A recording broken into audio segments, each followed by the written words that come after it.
Okay, so welcome everyone to this live session of Measure Theoretic Probability 2. So this has been a 8-week long course and all the materials has been published. So I'm sure you have gone through the material. So in this course, the main target was to essentially discuss about convergence of random variables. And so we started by looking at the dominated convergence theorem, which we reformulated into a connection between the almost sure convergence of random variables to the LP convergence, right? And that required some additional conditions. So that is the integrability conditions as specified by the dominated convergence theorem. We have also looked at convergence in probability, and these three modes, the LP convergence, almost sure convergence, and the convergence in probability, requires us to consider sequences of random variables defined on the same probability space. So we have looked at the connection between these modes of convergences, comparisons, and stuff like that, many examples. Beyond that, we looked at the concept of weak convergence or convergence in distribution or convergence in law for random variables. We have also looked at the comparative formulation in terms of probability measures and the corresponding distribution function. So we have again connected this fourth mode of convergence with the earlier three modes, but one thing to remember that this weak convergence, we do not need the random variables to be defined on the same probability space. But provided they are defined on the same probability space, we can now ask for a comparison between the modes of convergence, and the weak convergence turns out to be the weakest of all these modes of convergence. So we have seen further properties, equivalent conditions, and along the way we have also discussed about product measures, independence of random variables, and also we have also talked about the characteristic functions of random variables and random vectors. So we have covered a lot of material in this course. So in the Google form that was circulated, we did not receive any questions. But if you have just joined in the live session, please feel free to post your doubt in the chat box.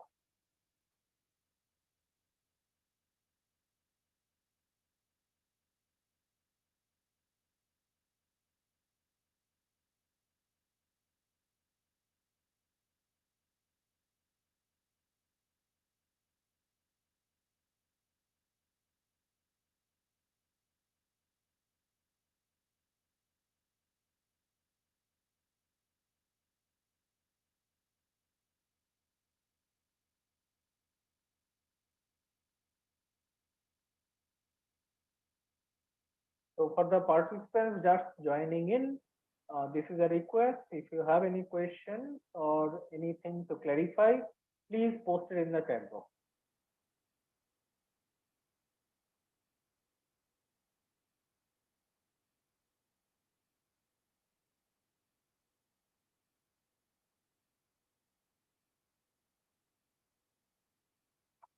Okay, so there is a quick question from Dhruva Prakash Biswas on. So the question reads as follows: can you please discuss a little bit about uniform integrability?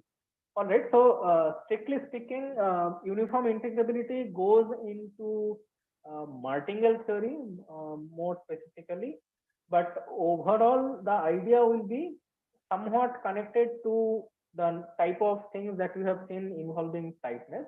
It's not exactly the same thing, by the way. So just to be clear, uniform integrability essentially asks that you have a collection of random variables, and you would like to say you have specify a certain range of the domain or some such condition, so that when you integrate the random variable on that range of values, the integration you can control by some common quantity. So this is roughly speaking what uniform integrability is, and you can go into the exact definition of it. But to be very, very clear, this is not part of this course.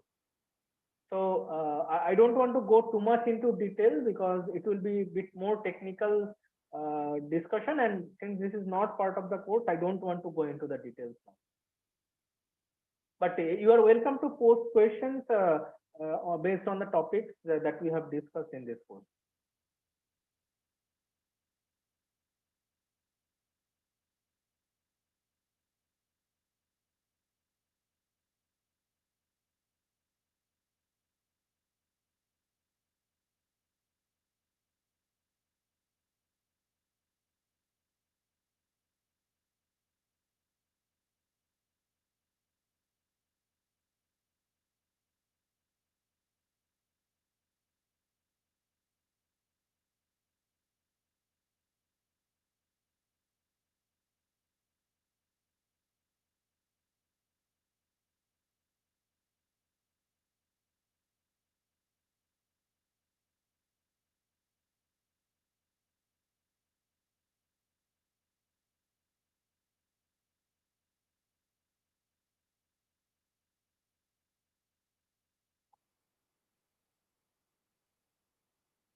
So to all participants who have joined in this live session, please feel free to post your comments or any doubts if you have any.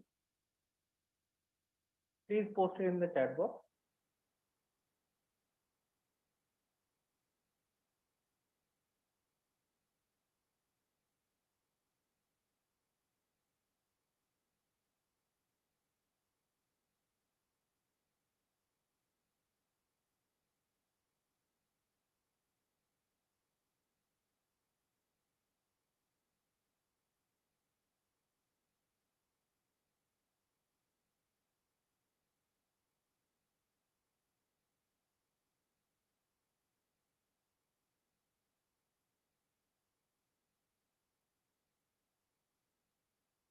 So if there are no further questions, we might close the session in another 1 or 2 minutes.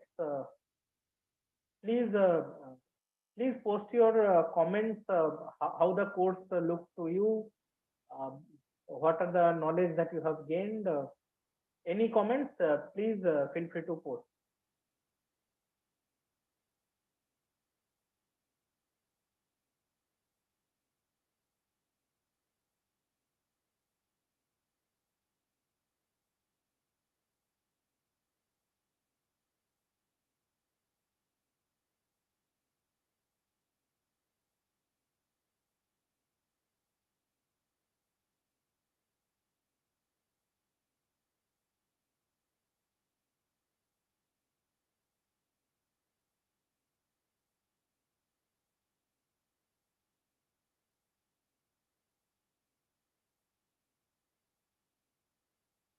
Okay, so there is a further question again from Dhruvo. So the question is essentially asking about the relation, or I guess it's basically trying to connect the probability theory and graph theory. All right, so actually nowadays what happens is that we try to connect many of the problems in networking uh, formulated in terms of graph structures. And then the idea will be that once you have a graph structure, you can try to interpret either through undirected graphs or through directed graphs. And in physical problems, both may have certain meaning. But now you would like to say that certain connections or edges are available. So it may not be a complete graph that you are working with, but then the edges maybe are coming with certain probabilities.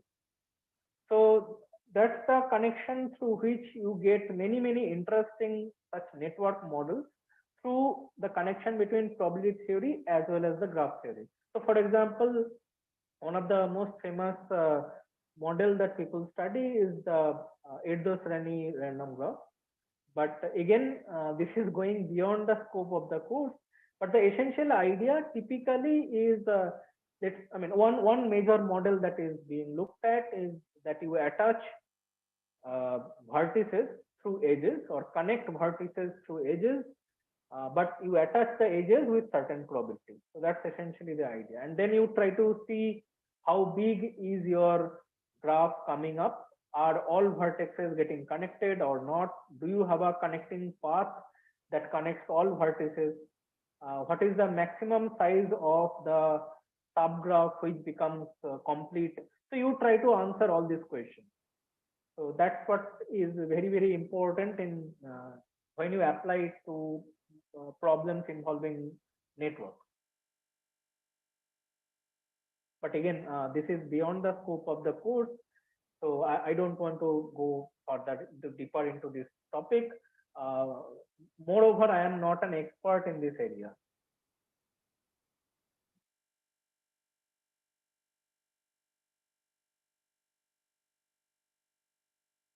Okay, so if there are any other questions or comments, please feel free to post it in the chat box.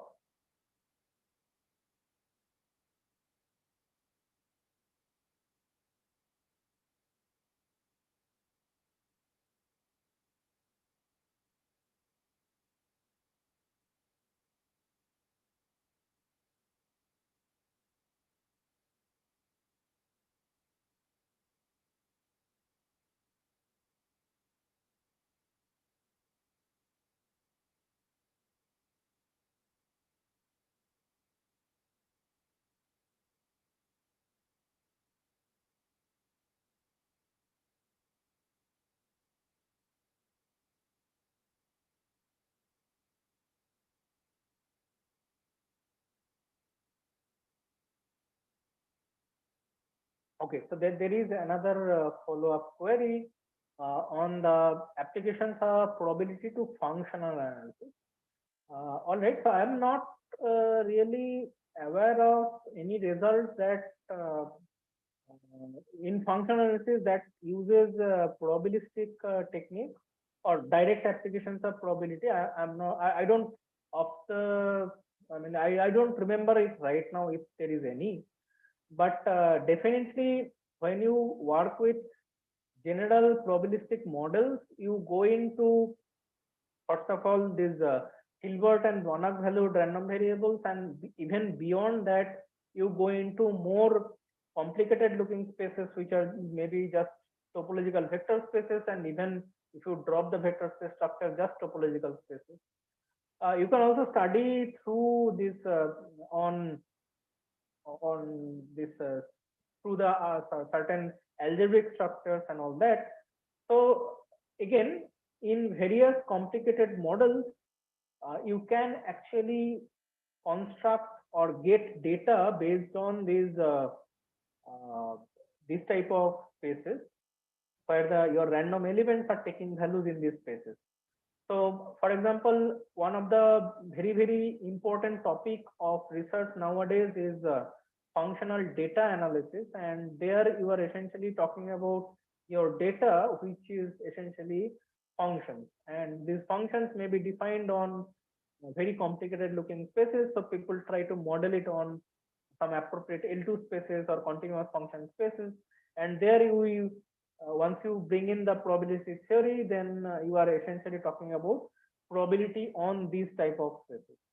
So again, the similar questions you can ask about convergences, then can you talk about any kind of integration there? And of course, you try to justify through everything through their distributions, which are now probability measures on these cases. So that's how things are modeled in more general settings. But in this course, we have only concentrated on probability measures on real line or at the most R to the power n, which is some Euclidean space, finite dimensional. But definitely these ideas extend to more general spaces, more general topological spaces. So I hope that answers this question.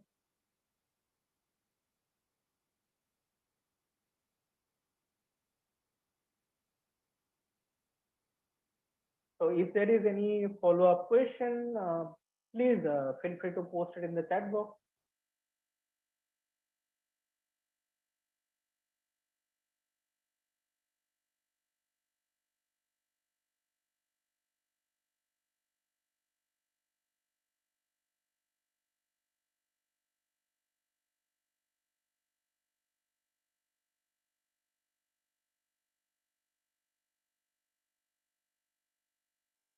Okay, so maybe we can wait one more minute.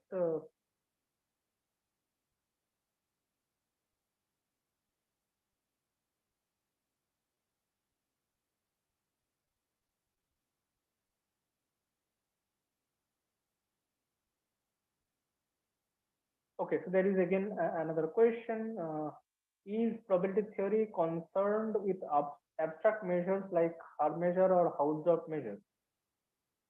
So I'm not sure exactly what you mean when you are talking about more general abstract measures, because we typically would like to talk about when we are talking about probability measures, we are talking about the total measure being one, right? And but more generally, if you are talking about general measure structures like as you have pointed out, abstract measures like Haar measures and Hausdorff measures, they there are some connections, but maybe the focus is slightly different.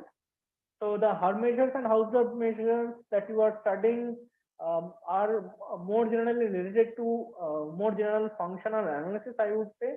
And of course, again, ergodic theory, if you are interested in it, that will also be some connection to that.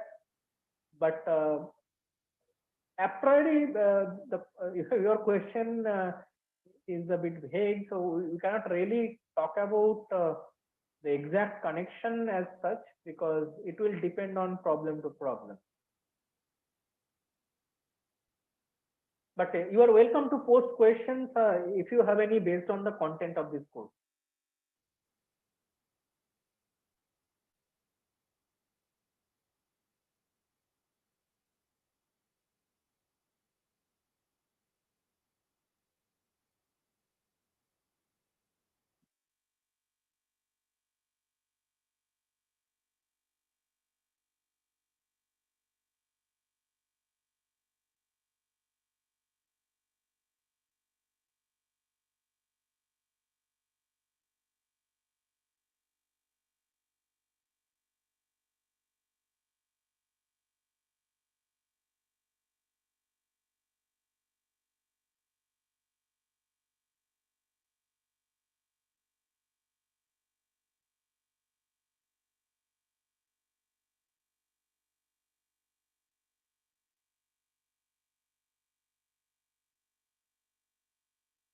Okay, so in case there are no further questions, we can stop the live session here.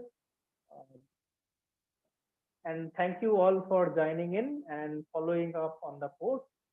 So again, if you have any further questions, please post it in the Google group forum that we have, and I'll try to take those up and reply.